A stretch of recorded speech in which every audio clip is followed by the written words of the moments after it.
અને માનનીય નિર્મલા સીતારામજીને મહારાષ્ટ્રના નવા નેતા ચૂંટવા માટે ઓબ્ઝર્વર તરીકે જવાબદારી સોંપી છે.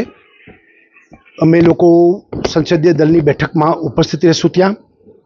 ત્યાં બધા સાથે ચર્ચા વિચારણા અને સર્વસંમતિથી નેતાની ચૂંટણીની પ્રક્રિયા પૂરી થાય એ રીતની આખી પાર્ટીની જે પ્રોસેસ હોય છે એમાં ભાગ લઈ અને હાઈકમાન્ડને બતાવી અને સર્વાનુમતે ત્યાં આગળ નેતાની ચૂંટણી થશે અને એમાં ભાગ લેવા જવાનું અમે બંને હજી મિટિંગ નક્કી નથી થઈ ક્યારે અને કયા દિવસે, પણ જેવું આ સાંજ સુધીમાં નક્કી થશે એ મુજબ અમે લોકો ત્યાં જશું.